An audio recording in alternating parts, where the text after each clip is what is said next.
40,000 एक कुत्ता का दाम इतना होता है, ला करके रखते हैं। लेकिन गाय का आदर नहीं है। हाँ, और कुत्ता को फिर आपको ऐसी घर में रखना पड़ता है, उसको डनलप गद्दी में सुलाना पड़ता है। बहुत बहुत बड़ा ये वो खराब है कि हमारा माता पिता को अगर टॉयलेट लेना है हम नहीं लेते, लेकिन कुत्ता को 2 बार फिर उसको लेना पड़ता है, कार में भी जाता है।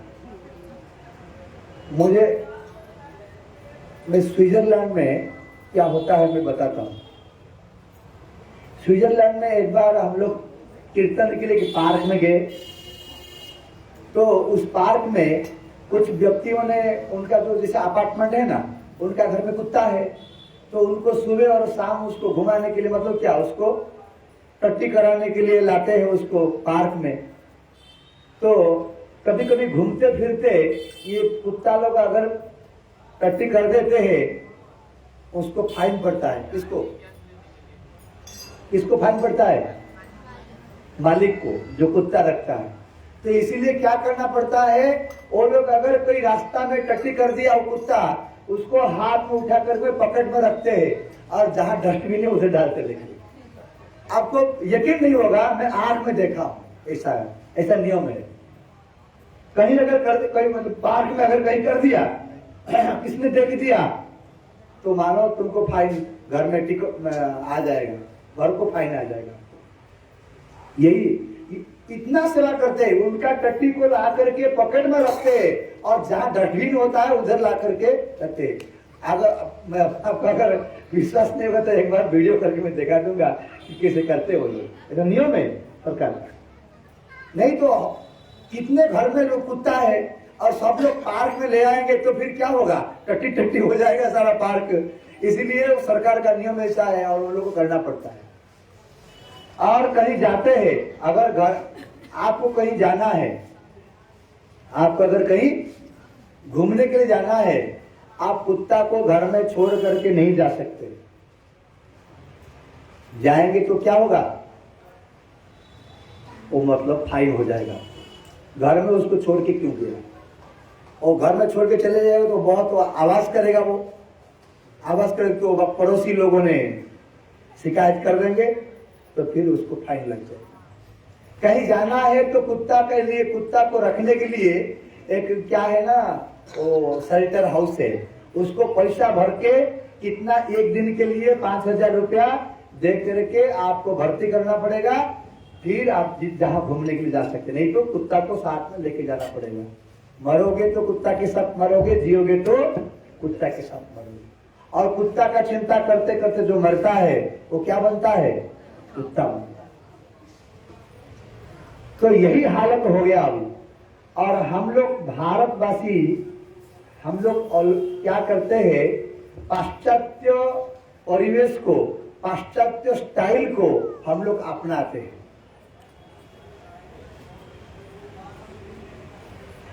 जो पाश्चात्य देश में, जो यूरोप में जैसा हो रहा है, धीरे धीरे उसको इंडियन लोग क्या करते हैं, उसको फॉलो करते हैं।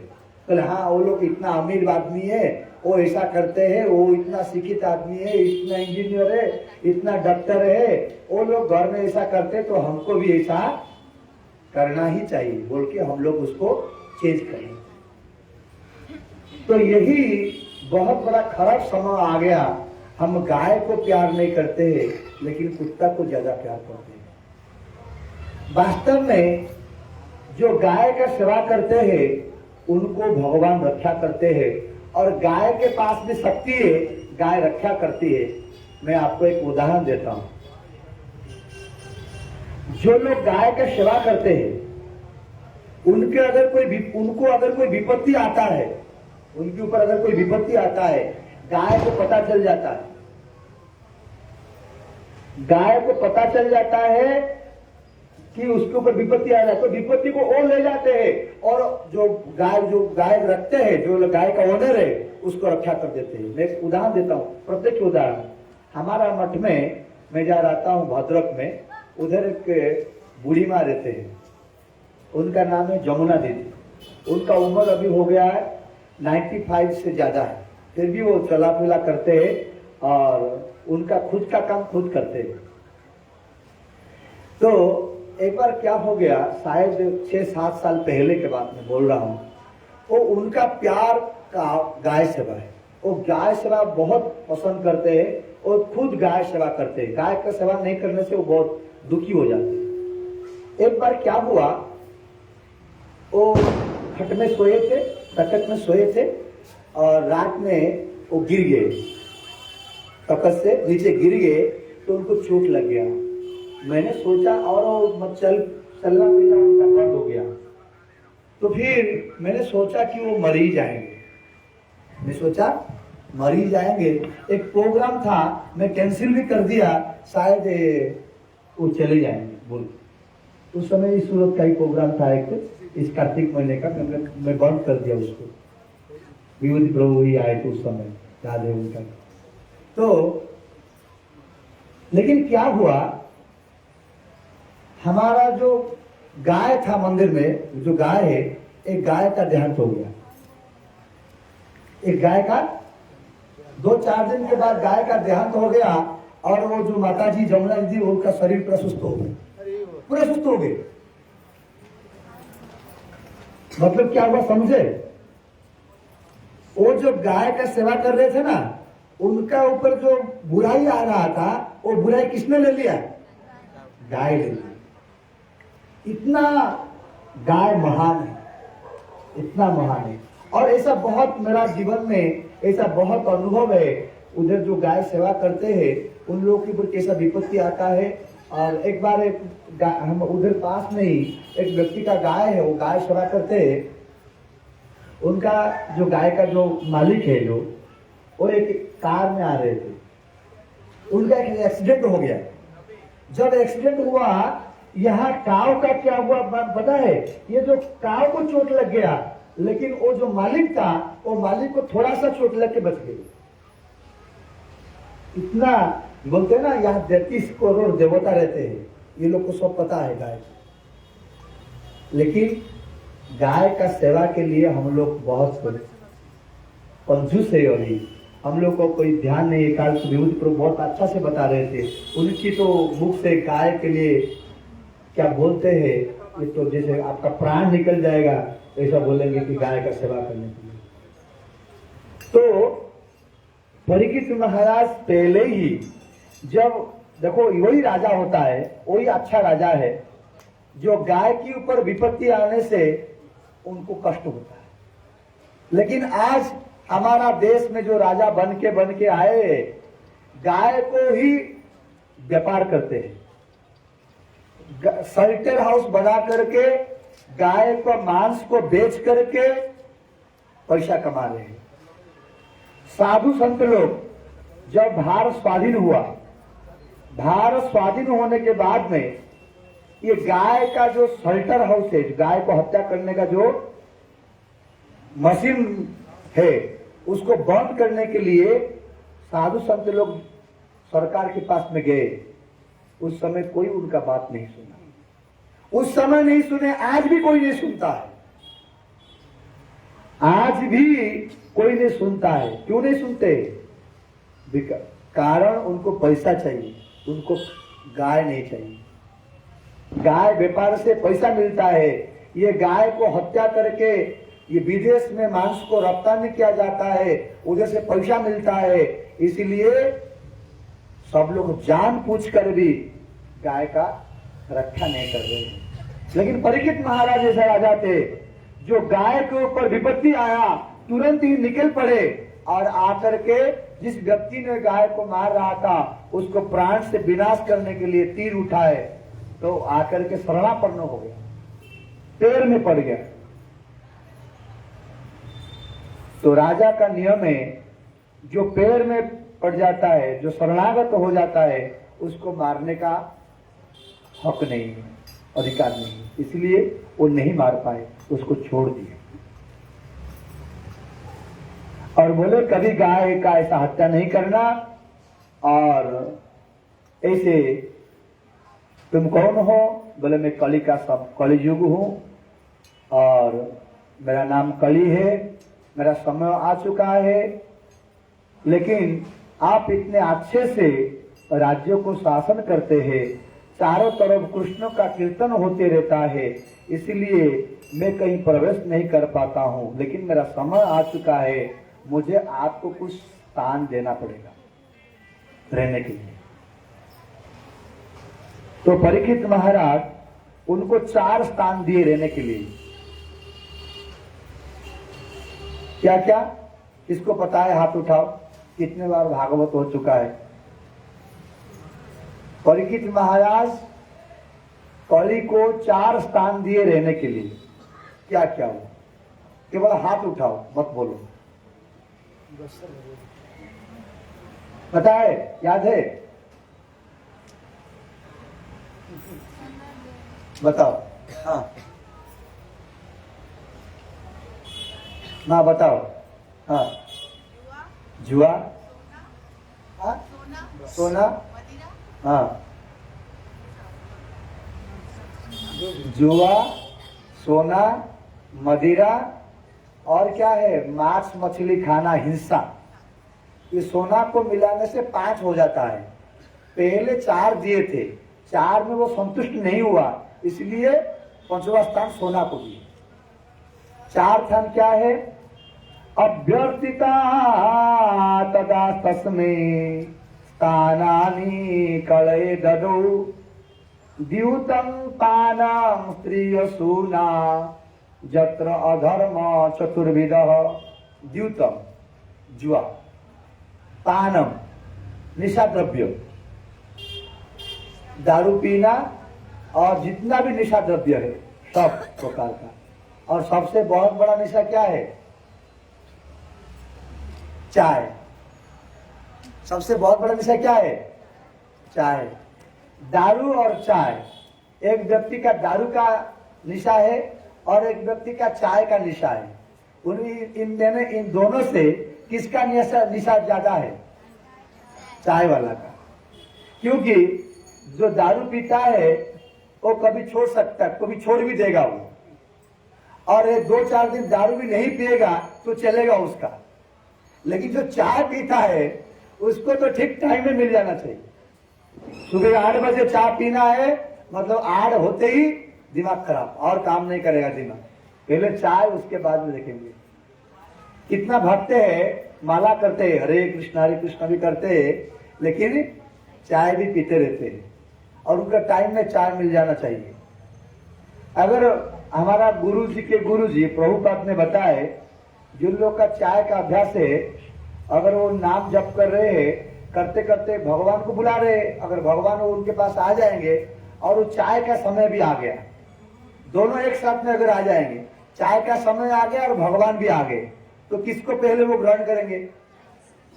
बोले भगवान आप थोड़ा खड़े हो जाइए, ये चाय ठंडा हो जाएगा, पहले चाय पी लेते, उसके बाद बात करेंगे। ऐसा निशा है। जो लोग चाय पीते हैं वो व्रत उपवास में रखते हैं, है कि नहीं? लेकिन बोले जो नहीं खा के रह जाएंगे, लेकिन चाय तो पीना ही पड़ेगा। व्रत उपवास में भी क्या करना पड़ता है? चाय पीना पड़ता है, नहीं तो रह नहीं पाएंगे। इसीलिए उसको निशा कहते हैं। निशा किसको कहते हैं? जिसको छोड़ के हम लोग नहीं रह सकते, इसको निशा कहते हैं। चाय कोई खराब नहीं है, अच्छा है, लेकिन वो निशा होगी, निशा है, एक निशा बन जाता है, और नहीं पीने से हम नहीं रह सकते। लेकिन भात है, भात अगर एक दिन नहीं खाएंगे तो चलेगा, रोटी एक दिन नहीं खाएंगे तो चलेगा, लेकिन चाय नहीं पीने से नहीं चलेगा। इसीलिए उसको छोड़ना चाहिए, जबरदस्ती छोड़ना चाहिए, कुछ नहीं होगा। आप सोचते होंगे मेरा बहुत दर्द हो रहा है, कुछ नहीं कर सकता हूं, मुझे चाय पीना नहीं। ऐसा नहीं। चाय अगर पीना है तो क्या करेंगे? दूध पी लो, गरम दूध पी लो, और चाय पत्ती नहीं डाल के दूध पी लो, क्या हुआ? नहीं तो लवंग है और इलायची है, तेजपत्री है, उसको डाल के पियो, लेकिन चाय पत्ती मत डाल के मत। चाय पत्ती डाल के मत पियो, यही निशा। धीरे धीरे वो सब छूट जाएगा। तो 4 स्थान दिए थे कली को, क्या क्या है?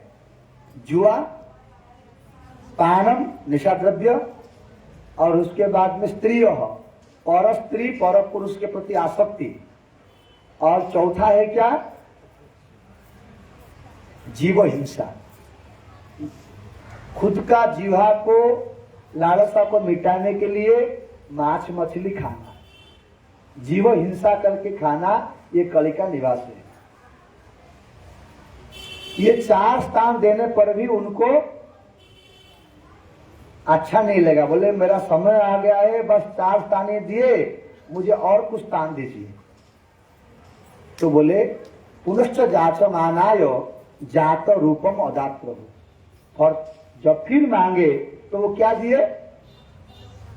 कौन सा स्थान दिए? सोना। सोना का मतलब क्या है? हर व्यक्ति सोना पहनते हैं, सोना पहनने के लिए सबको शौक है। अगर जिसके पास सोना नहीं रहता है तो क्या करते हैं? रोल्ड गोल्ड पहनते हैं। क्या पहनते हैं?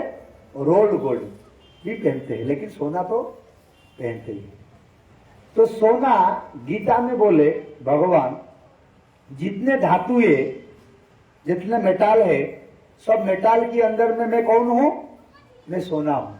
अगर भगवान सोना है तो भी उस सोना में कली कैसे रहेगा?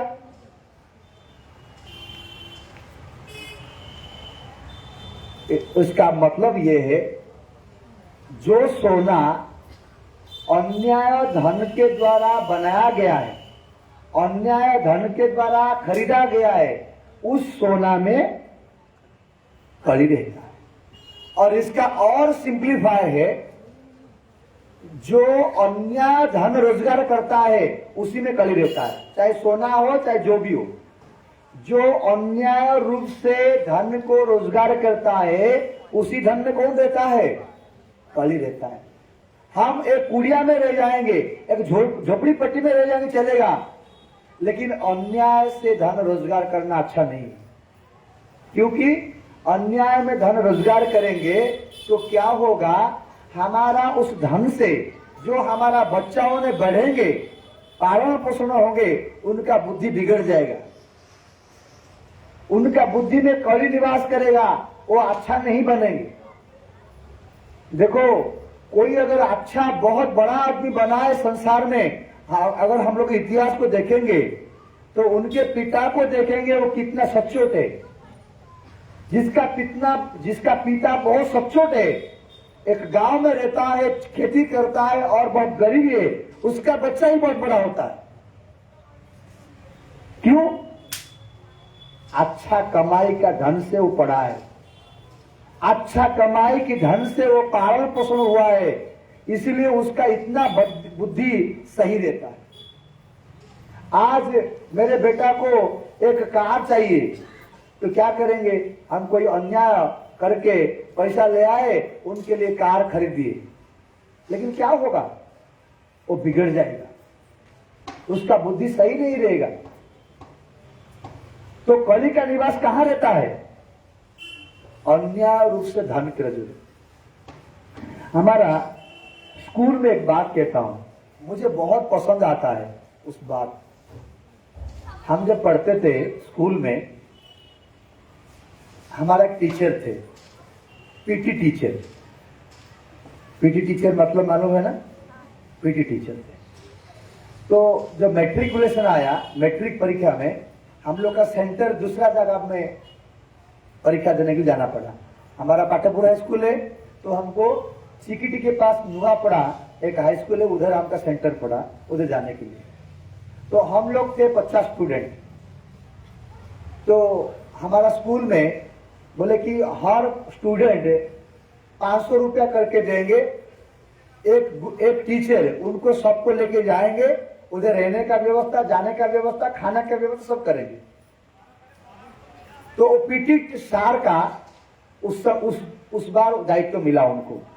हम लोग सब पैसा दिए, 300 करके उनको पैसा दिए, और वो हमारा रहने के लिए वो व्यवस्था किए उधर, हमारे लिए खाना की व्यवस्था की, सब की। सब करने के बाद में परीक्षा खत्म हो गया। जिस दिन परीक्षा खत्म हो गया, हमारा गुरुजी बोले सब लोग, सब बच्चाओं बैठो।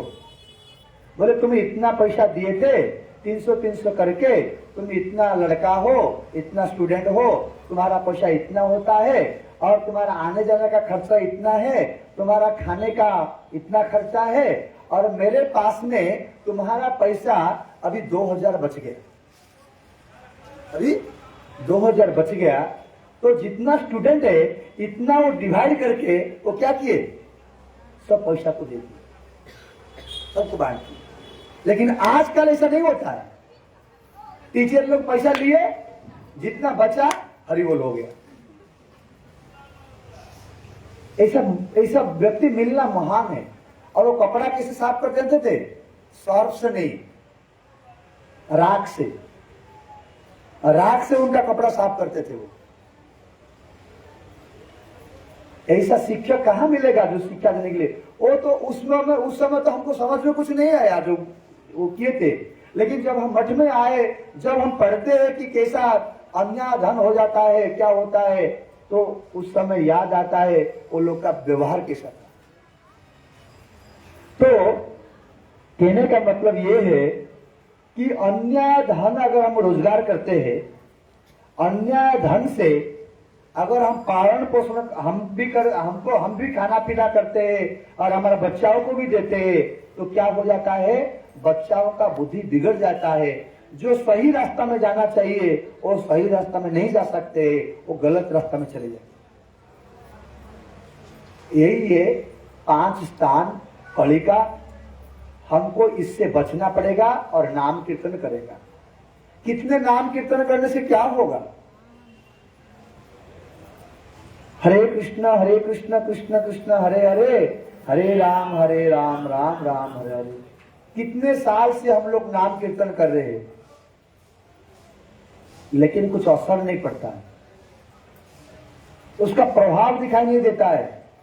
क्यों नहीं दिखाई देता है? इसका कारण क्या है? क्योंकि ये जो 5 चीज है, ये 5 चीज को हम 5 चीज बचते नहीं। मांस मछली भी खाते हैं, हरि नाम भी करते हैं, दारू भी पीते हैं, नाम भी करते हैं। तो क्या होता है, एक मटकी में पानी डालते हैं, उसमें छेद है, जितना पानी भी डालेंगे तो क्या होगा, वो पानी सब निकल जाता है। लेकिन हम रोज पानी डालते रहते हैं, इसलिए उसको गीला गीला महसूस होता है, गीला गीला महसूस होता है, लेकिन पानी पीने के लिए नहीं मिलता है। ऐसा ही हम लोग का अवस्था है। हम लोग का नियम से सुबह दिया जलाते हैं, शाम को दिया जलाते हैं, कभी कुछ उपवास रखते हैं, कभी कुछ करते हैं। इससे इसका सहित भी क्या करते हैं, ये जो 5 चीज जो कली का निवास है, इससे हम बचते नहीं है। इसकी वजह से हमारा नाम का जो महिमा है, नाम का जो सुस्वाद है, हमको आस्वादन नहीं होता। इसीलिए इससे बचना चाहिए। गुरुजी जब दीक्षा देते हैं तो पहले बोलते हैं ये 5 चीज से बचना चाहिए, इसके बाद में नाम करो, नाम काम में आए, भगवत अनुभूति होगा। नहीं तो नाम करते रह जाएंगे, भगवत अनुभूति नहीं होगा, भगवान का अनुभव नहीं होगा। तो उसी परीक्षित महाराज उसको 5 स्थान देकर के आगे, और उसके बाद में एक दिन उसको 5 स्थान दिए, लेकिन उनको पूछे कि तुम्हारे पास अच्छा गुण क्या है? उनके पास बहुत 2 अच्छा गुण था। कली के पास में, कली युग के पास 2 अच्छा गुण है। वो क्या है?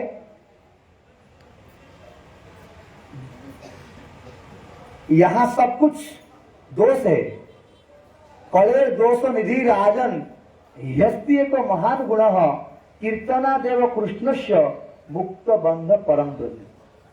कलियुग में सब कुछ दोष है, लेकिन जो कृष्ण नाम कीर्तन करता है वो सब दोष से बच जाता है। मंत्रतः छिद्रं तंत्रतः छिद्रं देश कालहार वस्तुतः सर्वान् करोति निश्छिद्रं नाम संकीर्तनं तव। कृष्ण का नाम संकीर्तन करने से क्या होता है? मंत्रतः छिद्र, मंत्र में जो भूल होता है वो भूल सही हो जाता है, तंत्र में जो भूल होता है वो सही हो जाता है। देश, हम जिस जगह पे बैठे यहाँ कोई दोष है वो दोष भी सही हो जाता है।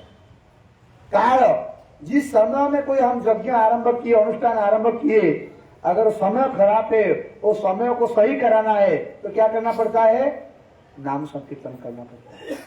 हर चीज को सही करने के लिए उपाय क्या है? नाम संकीर्तन।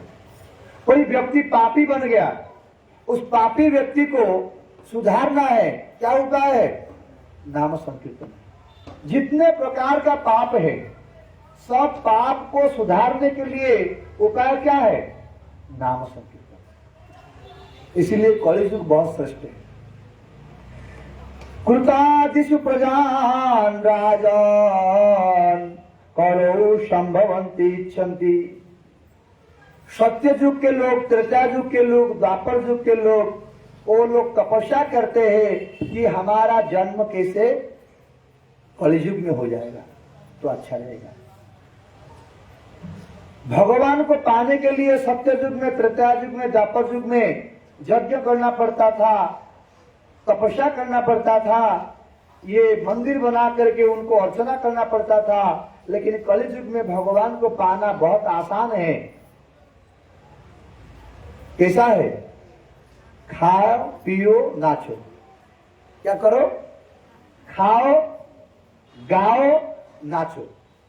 जो मस्ती का जगह है कलियुग में, उसमें जैसे काल हो रहा था, खाओ गाओ नाचो।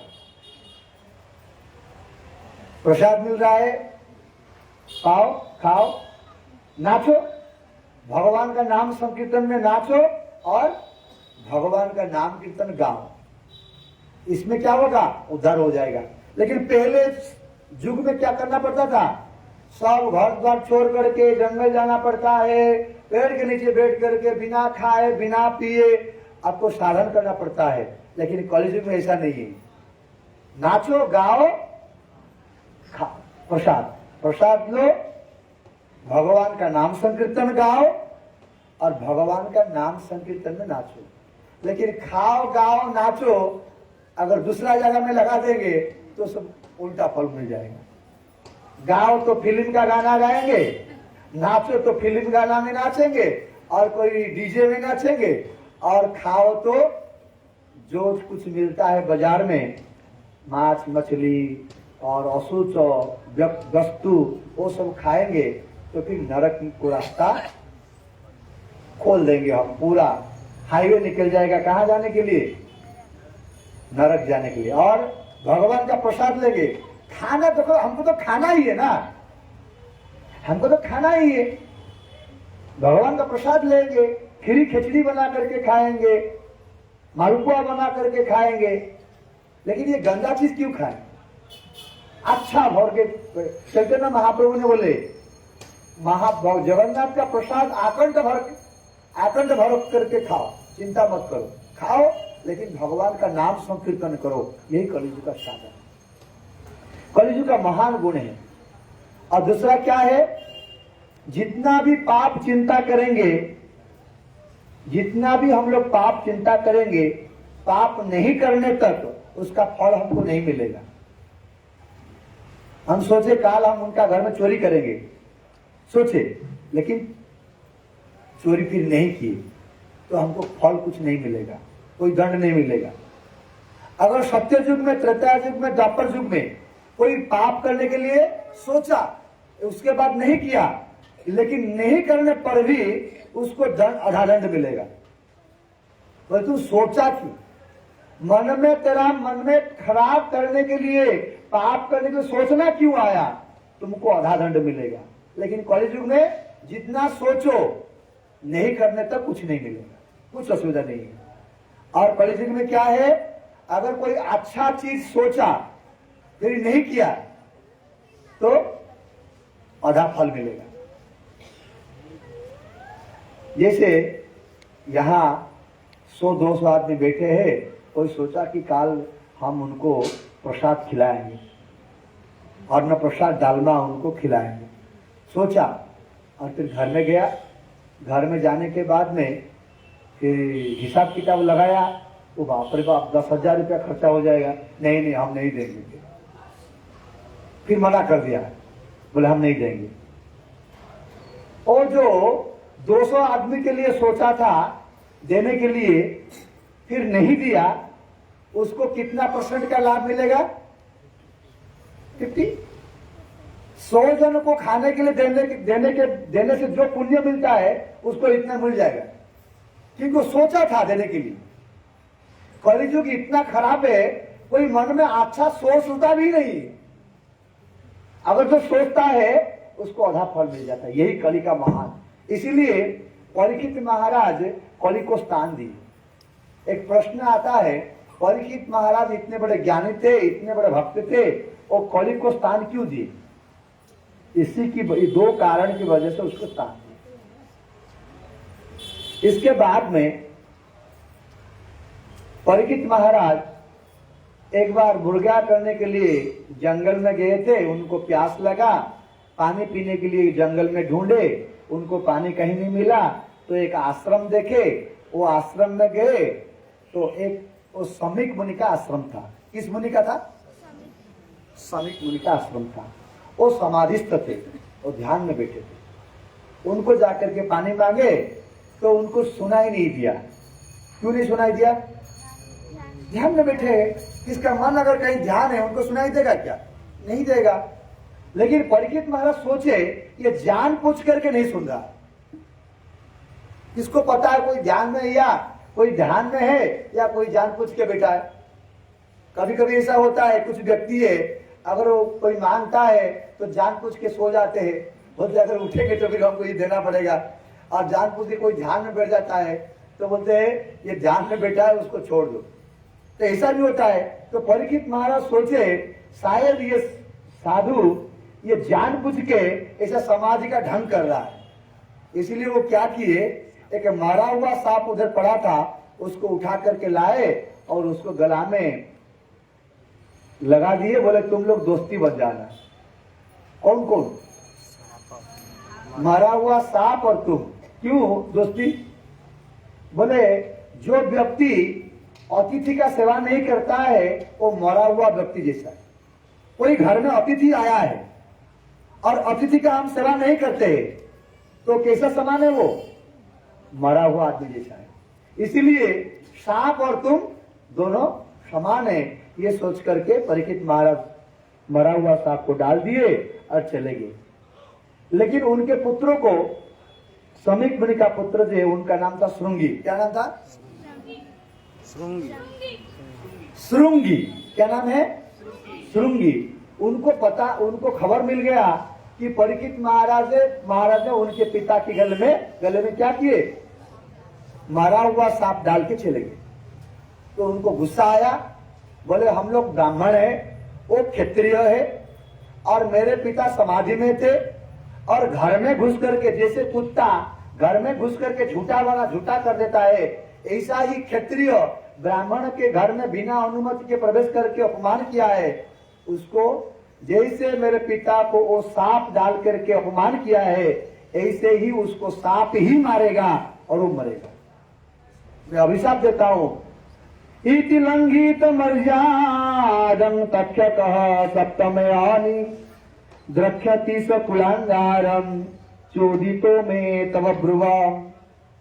बोले मैं अभिशाप देता हूं, आज से 7वां दिन में तक्षक नामक एक नाग सांप, हिंदी में क्या कहते हैं उसको?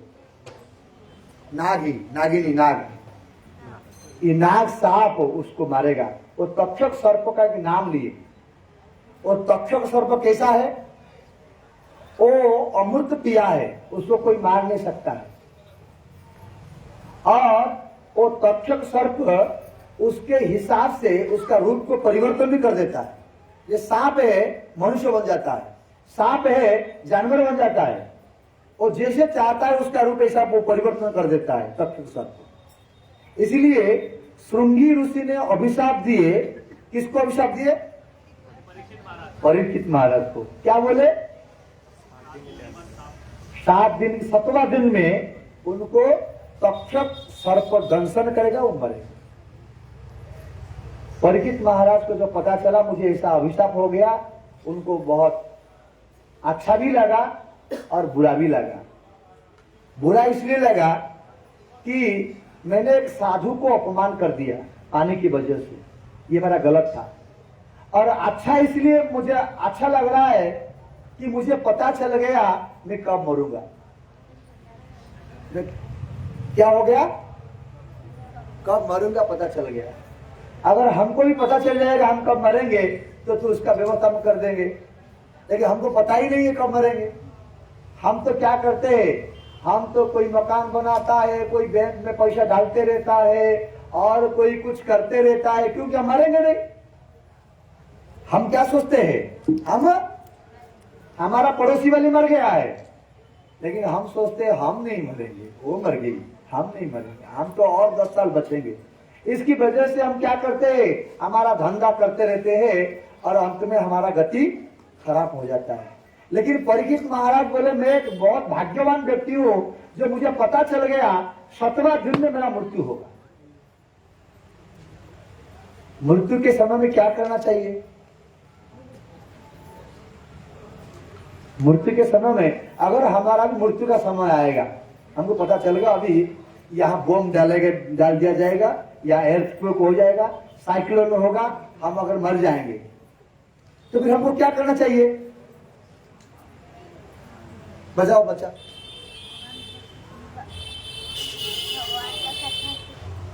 अरे हम जब बच्चा थे हमको कोई बोला कि तुम्हारा ऐसा ऐसा अभी साइक्लोन आ रहा है, एयरक्वेक होगा, मर जाएगा, तो हम बचपन में क्या किए थे, तो बोले अरे मर जाएंगे, घर में जितना अच्छा अच्छा खाने का चीज है ना सब खा लो, मर जाएंगे। मरने से पहले ये सब खराब हो जाएगा, कौन खाएगा ये, तो क्या करेंगे, खा लो जितना है। तो हम तो बस क्या किए, कितना घर में भी ऐसा होने लगा, उनका घर में अच्छा अच्छा चीज बनाने लगे, क्योंकि वो मर जाएंगे इसलिए क्या करेंगे, अच्छा खा लेंगे। तो ऐसा बहुत आदमी है, अगर आपको उनको पता चल जाएगा वो लोग मर जाएंगे, उनके पास जो पैसा है और उनके पास में जो और कुछ चीज है, वो सोचेंगे उसको कहाँ लेंगे, उसको क्या करेंगे कि आप मर जाएंगे, ये पैसा को कोई व्यवहार कर देना चाहिए, तो कहीं घूमने चले जाएंगे, कोई प्लान में चले जाएंगे और कोई कुछ कर लेंगे। लेकिन परीक्षित महाराज क्या किए? परीक्षित महाराज बोले नहीं नहीं, मुझे तो अभी मरना है, जिंदगी भर खाया सोया, ये मौज मजलिस में रहा, लेकिन अब मुझे पता लगाना चाहिए मरने के समय में एक्चुअली क्या करना चाहिए, मुझे पता नहीं है। तो घर द्वार छोड़ करके वो हरिद्वार चले गए, गंगा नदी के किनारे में अनशन व्रत किए, खाना पीना छोड़ दिए, सोए नहीं, खाए नहीं, पिए नहीं। वो सबको पूछे मुझे भी क्या करना चाहिए, मर जाओ।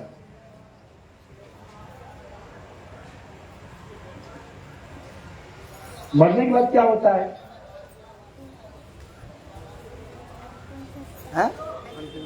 अंतिम संस्कार होता है, उसको जाल दिया जाता है। उसके बाद क्या होता है?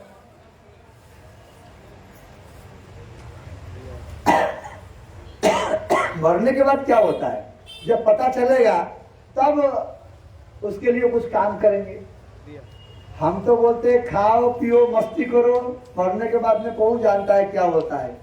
अच्छा से यहाँ मौज मजलिस में रहो, यही तो हमारा अभी पढ़ाया जाता है। जितना हम पढ़ते हैं अभी स्कूल में, कॉलेज में, यूनिवर्सिटी में, सब क्या पढ़ाया जाता है? क्या पढ़ाया जाता है स्कूल में कॉलेज में? नौकरी। कैसे नौकरी मिलेगा? ज्यादा नंबर आएगा और क्या करना है, नौकरी कहाँ मिलेगा? देखो कौन सा कॉलेज में पढ़ेंगे, जिस कॉलेज में पढ़ने के बाद ही नौकरी लग जाएगा। पैसा कमाने के लिए पढ़ते हैं, लेकिन हम कभी यही नहीं पढ़ते मरने के बाद में क्या होगा, मरने के बाद क्या होगा। बताओ लाली, तुम्हारा नाम क्या है? हाँ, क्या नाम तुम्हारा? संचिता। अंकिता? संचिता। संचिता। बताओ, मरने के बाद में क्या होगा? हम जैसे कर्म किए रहेंगे वैसे उसके हिसाब से नरक जाएंगे, नहीं तो स्वर्ग जाएंगे। धन्यवाद, अच्छा बताइए। हम जैसा कर्म करेंगे इसके हिसाब से अच्छा काम करेंगे तो कहाँ जाएंगे? स्वर्ग में जाएंगे। और बुरा काम करेंगे जीवन में तो कहाँ जाएंगे? नरक में जाएंगे। अच्छा काम क्या बताओ? सबकी मदद करना। सबकी मदद करना, यही अच्छा काम। और बुरा काम क्या है? मांस मछली खाना। मांस मछली खाना बुरा काम। तो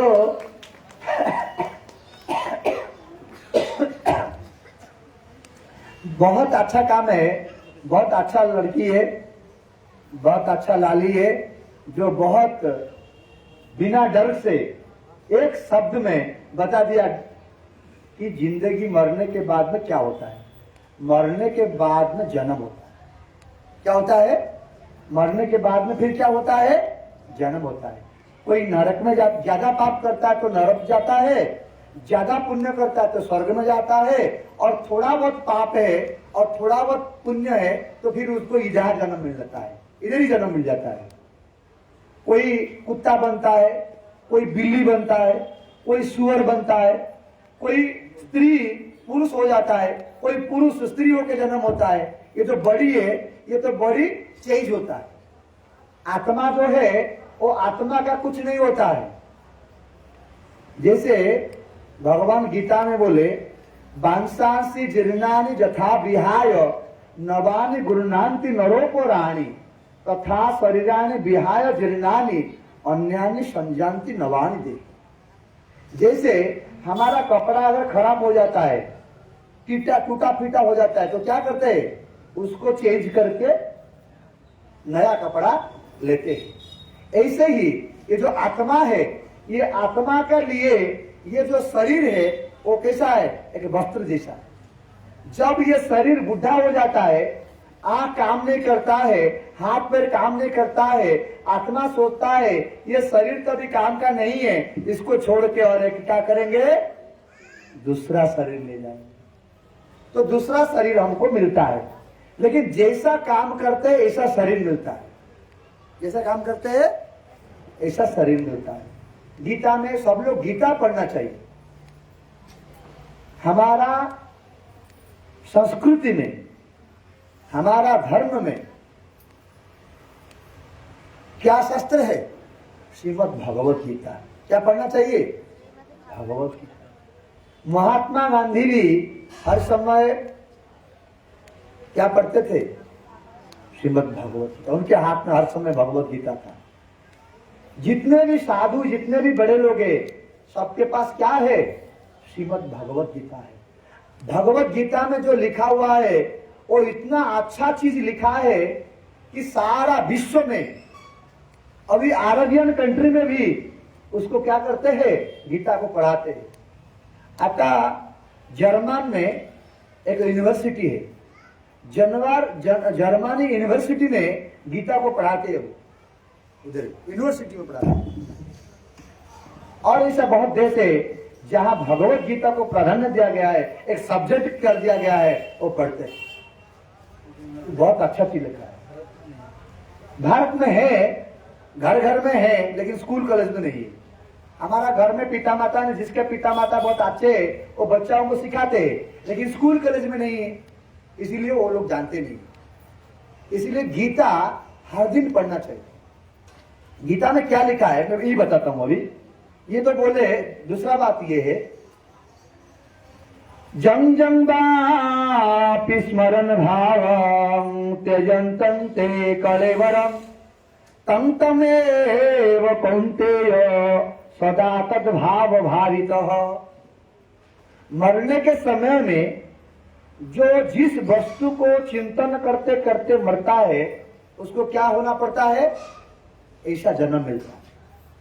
जैसे कोई कुत्ता को चिंता करते करते मरा तो क्या बनेगा? वो कुत्ता बने। किसका घर में बिल्ली है और बिल्ली को बहुत प्यार करता है और बिल्ली को चिंतन करते करते मर गया तो क्या बनेगा? बिल्ली बनेगा। एक भरत महाराज थे, वो एक हरिण को अच्छा प्यार करते थे, उनको लालन पालन करते, उनका आसक्ति हो गया था और हरिण चिंतन करते करते मरे, क्या बन गए? हरिण बन गए, दूसरा जन्म। पुरंजन उपाख्यान है, एक व्यक्ति ने उसके स्त्री को बहुत प्यार करता था, वो स्त्री को इतना प्यार करता था, वो मरते समय वो सोच रहा था अगर मैं मर जाऊंगा तो मेरा स्त्री का अवस्था क्या हो। वो इतना अच्छी है, वो इतना मुझे सलाह देती थी, वो इतना मुझे अच्छा खिलाती थी और मैं मरने के बाद में सारा परिवार का बोझ उसके ऊपर आ जाएगी, वो तो उसका अवस्था खराब हो जाएगी। ये सोचते सोचते वो मर गया। तो उसका क्या हुआ? उसका क्या जन्म मिला? उसको एक स्त्री जन्म मिला, फिर एक दूसरा पुरुष को विवाह किया। वो तो पहले पुरुष था, उसके बाद में स्त्री बन गया। तो ऐसे ही हम लोग का परिवर्तन होते जाता है। क्या होता है? परिवर्तन होते गए। कभी हम लोग स्वर्ग में थे, कभी नरक में थे, कभी मनुष्य शरीर मिला है, कभी पशु शरीर मिला था, कभी कुत्ता हुए थे, कभी शेर हुए थे, कभी सांप हुए थे। आज हमको क्या शरीर मिला है? मनुष्य शरीर मिला है। ये मनुष्य शरीर में अगर हमको भगवान के पास जाना है, कैसे जाएंगे बताओ? हमको अभी भगवान के पास चले जाना है, जहां गोलोक वृंदावन वैकुंठ है, उधर हमको जाना है। कैसे जाएंगे? तुम बचाओ, संचिता बताओ, खड़े हो जाओ, दिमाग लगाओ थोड़ा सा। राधा रानी का नाम लेकर। राधा रानी का नाम लेकर के चले जाएंगे। ठीक है, अच्छा ही उत्तर हुआ, लेकिन मैं जिस वजह से पूछ रहा था उसका उत्तर नहीं मिला। मतलब ये है, जैसे भगवान का नियम है, जिसको चिंतन करते करते मरेंगे हमको क्या मिलता है? ऐसा जन्म मिलता है। इसी हिसाब से अगर हम भगवान का चिंतन करते करते मरेंगे, भगवान का नाम लेते लेते मरेंगे, भगवान का कथा सुनते सुनते मर जाएंगे, तो कहां जाएंगे? हम भगवान नहीं बनेंगे, लेकिन भगवान के धाम को चलेंगे। इसीलिए भगवान का नाम कीर्तन करने के लिए बोलते हैं, भगवान का कथा सुनने के लिए बोलते हैं। उपाय क्या है? किसको चिंतन करना चाहिए? कब चिंतन करना चाहिए? कब चिंतन करना चाहिए? मरने के समय में, अंतिम टाइम में। अंतिम टाइम कब है पता नहीं है, अभी भी 5 मिनट के बाद भी हो सकता है, काल भी हो सकता है, 1 घंटा के बाद भी हो सकता है। तो हमको क्या करना पड़ेगा? परीक्षित महाराज होते तो हमको पता चल जाता कि 7 दिन के बाद मृत्यु है, तो हम हरे कृष्ण लगाते, लेकिन हमको तो पता ही नहीं है। तो हमको क्या करना पड़ेगा? रोज रटना पड़ेगा। मैं भी यही सोचते, मैं अभी घर से स्कूल जाता हूँ, मैं वापस आऊंगी कि नहीं आऊंगी पता नहीं, रास्ते में कोई एक्सीडेंट हो जाएगा और कोई कुछ हो जाएगा और कुछ हो जाएगा। इसलिए क्या करना पड़ेगा? हरे कृष्ण कृष्ण कृष्ण हरे हरे, हरे राम राम राम हरे हरे। निरंतर नाम, यही काम पे जाओ, काम करते रहो, कोई व्यापार में जाओ, कोई घर में रहो, हर समय क्या करना पड़ेगा? क्योंकि हमको पता नहीं है हम कब मरेंगे, इसीलिए हमको रोज करना पड़ेगा। ये अभ्यास करते करते चले। लेकिन ऐसा कुछ चालाक व्यक्ति है, वो जो एस्ट्रोलॉजी है ना, समय हो गया, हम विश्राम दे देंगे अभी। एस्ट्रोलॉजर कुछ है, जानते हैं एस्ट्रोलॉजर क्या है? जानते हैं एस्ट्रोलॉजर? भविष्य को बताते हैं, ज्योतिष विद्या है। और आपके हाथ को, रेखा को देख के, आपका जन्म कुंडली को देख कर के वो बता देंगे आप कितना साल बचेंगे। तुम्हारा उम्र 80 साल है और किसी का उम्र कितना साल है? 90 साल का उम्र है। वो लोग बोलते हैं हाँ, मुझे ज्योतिष ने बताया, एस्ट्रोलॉजर ने बताएगा, मुझे तो, मेरा तो उम्र कितना है?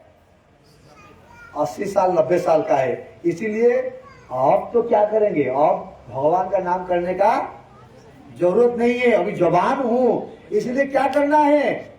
मुझे मौज मजलिस में ये संसार में रहना है और जब बुढ़ापा समय आएगा, सब 60 साल 70 साल हो जाएगा, हरे कृष्ण नाम कीर्तन करेंगे, तीर्थ भ्रमण करेंगे, अभी तो फिल्म जाएंगे, अभी तो पार्क में जाएंगे, अभी और कहीं कहीं घूमने जाएंगे, लेकिन बाद में जब 50-60 साल हो जाएगा तब तीर्थ भ्रमण, बद्रीनाथ जाएंगे, वृंदावन जाएंगे, इधर जाएंगे, उधर जाएंगे, क्योंकि मेरा उम्र कितना है, 80 साल का उम्र है।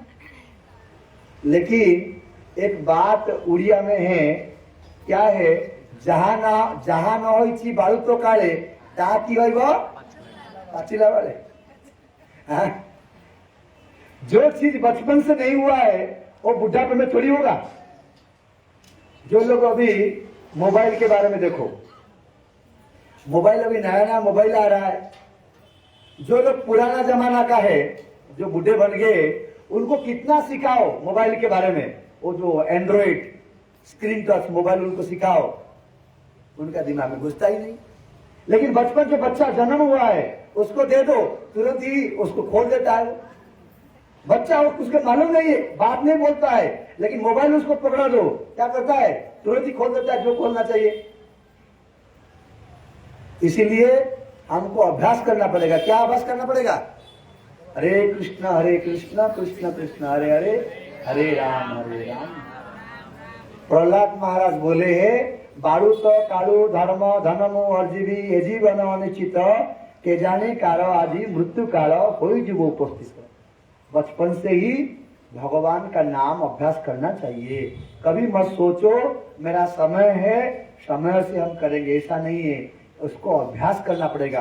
ये अभ्यास रहेगा तो बुढ़ाप का समय में काम करेगा। नहीं तो हम देखते हैं जो परिक्रमा हम जाते हैं, बुढ़ा बुढ़ी लोग जाते हैं, लेकिन वो परिक्रमा नहीं कर पाते हैं, उनको नाम करने का अच्छा नहीं लगता है, कुछ दिल नहीं करता है। जवान जब तीर्थ भ्रमण करना है, कब करना है? जवान समय में करना है। परिक्रमा लगा सकते हैं, कीर्तन कर सकते हैं, नाच सकते हैं, गा सकते हैं। माला करना है, कब करना है? जवान के समय, बचपन से ही करना है, 5 साल के बाद करना है। प्रहलाद महाराज 5 साल के बाद माला शुरू हो जाना चाहिए। पिता माता वही है जो बच्चाओं को माला पकड़ाता है, अरे बच्चा एक माला करो तुमको खाना मिलेगा, नहीं तो खाना बंद। ऐसा जो करता है वही प्रकृत माता पिता है, और दूसरे प्रकृत माता पिता नहीं है। जो माता पिता, अगर कोई बच्चा मांस मछली खाता नहीं है, उसको जबरदस्त भात में मिला करके देते, वो प्रकृत माता पिता नहीं है। वो उसका पुत्र का, कन्या का भलाई नहीं चाहते, वो बुराई चाहते हैं। क्यों नहीं? सच में पूछ के देखो। लेकिन इसलिए अच्छा पिता माता वही है जो क्या कराता है, मार पीट करके भगवान के नाम में लगाता है। एक माला जरूर करना है। गीता पढ़ो तुमको खाने के लिए मिलेगा, नहीं तो नहीं मिलेगा। गीता पढ़ो, रोज गीता पढ़ो, समझो या नहीं समझो, रुचु न रुचु खाओ पिता, और बुझू न बुझू पढ़ गीता। खाली गीत तो गाइले कौन हो? देखो, हमको अभ्यास भी करना पड़ेगा और हमारा बच्चाओं को भी उसमें लगाना चाहिए। यही हमारा कल्याण है। ठीक है, समय बहुत हो चुका है। हमारा महाराज लोग है वो कुछ बताएंगे, लेकिन आज समय इतना नहीं है, काल बताएंगे। ये तो आप जानते ही है, महान संगीतज्ञ विभूति कृष्ण प्रभु, और उधर हमारा पास ब्रजवासी ब्रज में रहते हैं, गोवर्धन में उनका कुटिया है, भजन करते रहते हैं। लेकिन कभी कभी कृपा करने के लिए, कथा सुनाने के लिए हमारा साथ में वो आते हैं। और पहली बार ही वो मुंबई आए हैं और देख रहे थे, आज हमको वर्णन कर रहे थे कि कैसे पैसा के लिए कितना कष्ट में यहाँ लोग रहते हैं। केवल पैसा के लिए इतना कष्ट अगर कोई भगवान के लिए करेगा, वृंदावन में जाकर के छोटा सा जगह में रह करके अगर भगवान की भजन करेगा, भगवान उनको मिल जाएंगे। जैसे यहाँ पैसा मिल जाता है, उधर भगवान भी मिल जाएंगे। बता रहे थे, कल बताएंगे, बहुत अच्छा से सुनेंगे उनसे मुख से भी। आज कथा को यहाँ विश्राम देते हैं। अरे जन्मदिन को पालन हो ही गया उसका, बहुत अच्छा। भगवान आज से तुम लोगों को एक माला लेना है, उस माला में रोज जप करना है, कर रहा है। गीता पढ़ रहा है? गीता नहीं, ओडिया पढ़िया सुने। माने मु हिंदी रे बही रखी थी हिंदी रे मु कोट में अक्षर टाउ धरि पाउनी अगर संस्कृत नहीं पढ़ पा रही है तो अनुवाद ही पढ़ना है। हमको तो अनुवाद ही समझना है। वो मूल श्लोक में क्या मतलब है, उसका अर्थ क्या है, हमको समझना है। क्या समझना है? उस श्लोक को छोड़ दो, उसको हटा दो मन से। क्या संस्कृत में लिखा है, उसका अनुवाद जो लिखा है वो अनुवाद को पढ़ो। रोज एक अनुवाद, एक श्लोक का एक अनुवाद जरूर पढ़ो सब लोग, आज से शुरू, जन्मदिन से। हाँ, हरे कृष्ण। बोलो राज। हाँ, हे गिरिधर तेरे आरती गाओ, हे गिरिधर तेरे आरती गाओ, हे गिरिधर तेरे आरती गाओ, हे गिरिधर तेरे आरती गाओ, श्री बांके बिहारी तेरे आरती गाओ, श्री बांके बिहारी तेरे आरती गाओ, आरती गाओ प्यारे तुझको रिझाओ, आरती गाओ प्यारे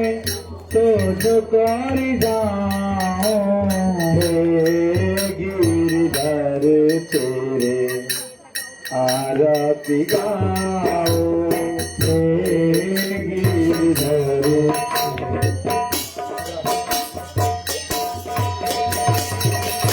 हरे कृष्ण। कार्तिक मास में दामोदर आरती करना चाहिए। सब लोग के पास दीप है और दामोदर अष्टक हम पाठ करते हैं, गाते हैं। आप लोग मेरे साथ में गाते रहिए और दामोदर भगवान का आरती करते उतारते रहिए। नमामि स्वरं सच्चिदानंद रूपा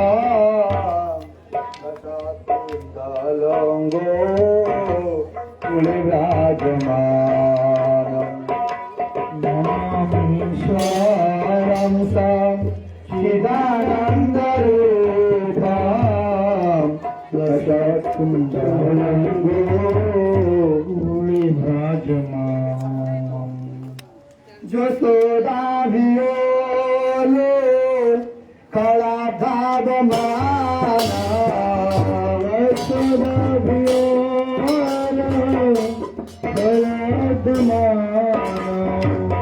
परामृष्टमार्गां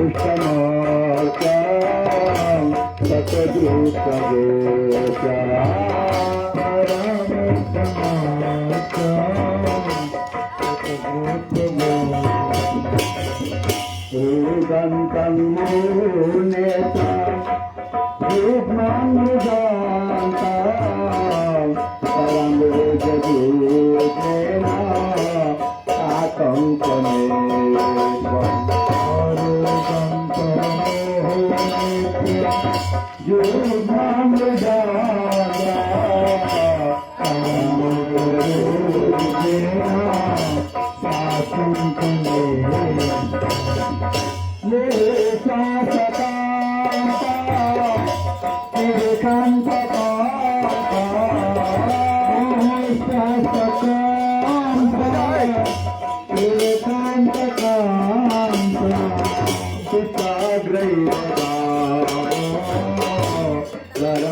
प्रेम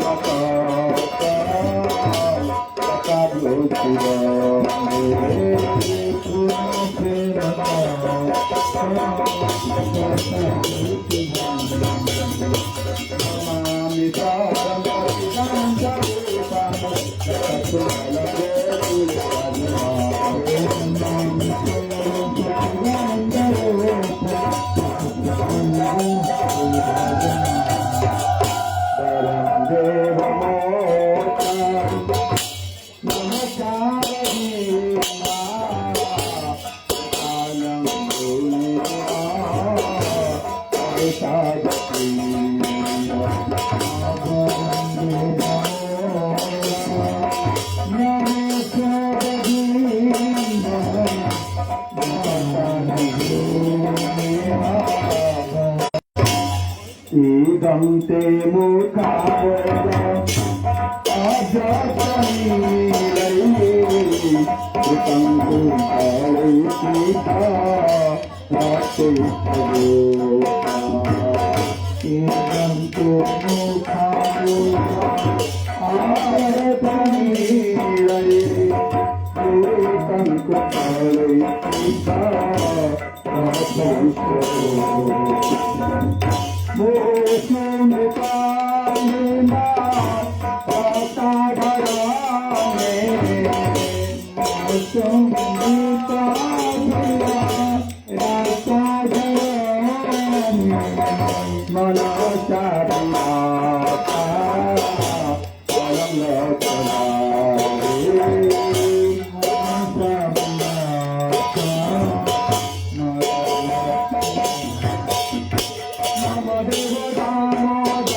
प्रेमानंदे हरि हरि। जय श्री गुरु गौरांग गंगा राधा मदन मोहन गोविंद गोपीनाथ।